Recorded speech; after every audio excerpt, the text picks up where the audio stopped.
ఈ మీటింగ్ లో చెప్పినట్టుగా పిఠాపురంలో ఏ విధమైనటువంటి కాస్ట్ డిస్క్రిమినేషన్ తో పిల్లల్ని మాట్లాడలేదని చెప్పటానికి మీరు పిల్లల దగ్గరికి వెళ్ళి ఒక్కసారి మాట్లాడారా?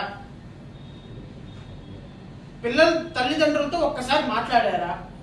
అమ్మా మీ మీద ఎవరు ఇదిగా 30 మంది పిల్లల్ని ఎవరు మాట్లాడారని ఒక్కసారి అన్నారా?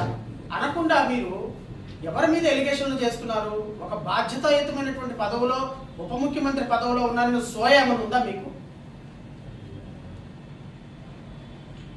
మీ తెలుగుదేశం నాయకుడు రేప్ చేసినటువంటి ఆడపిల్లని పరామర్శించారా వెళ్ళి?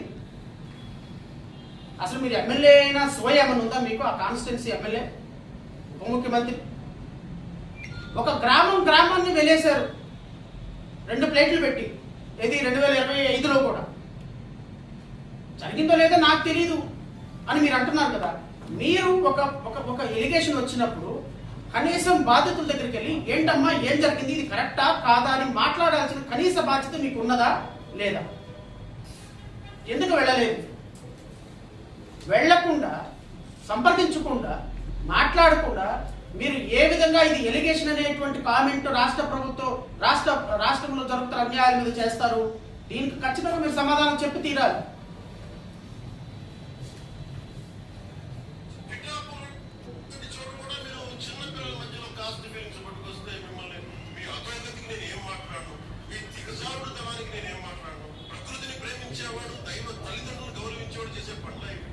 కులాలను పట్టుకొస్తాము, ఆపాదిస్తాము, వేరే దాడులు లేవా మీకు పాలిటిక్స్ గురించి మాట్లాడడానికి? సిగ్గున్నా ఒక్కొక్కరికి అలా చేసే వాళ్ళకి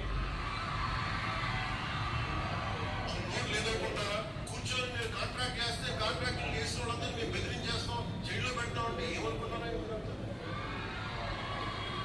మేమేం మాటలు గుర్తుపెట్టుకోండి. అలా బెదిరించే సమూహం ఎవరైనా సరే, మిగతా వారి గురించి నాకు తెలియదు.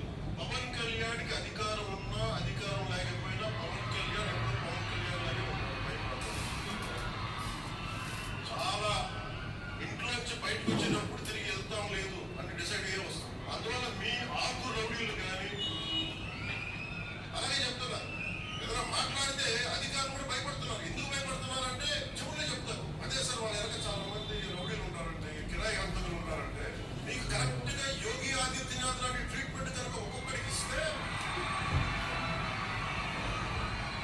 ఒక్కొక్కరికి రౌడీజం అంటే కాలు కీలు తీసి మడత పెట్టి కింద కూర్చోబెడితే అప్పుడు కరెక్ట్ గా చెప్తా కరుడు గట్టిపోయిన జీవితకాలం ఒకే ఏకీభవించకపోవచ్చు నక్సలైట్స్. ఈ భాష ఒక గౌరవ ఉప ముఖ్యమంత్రి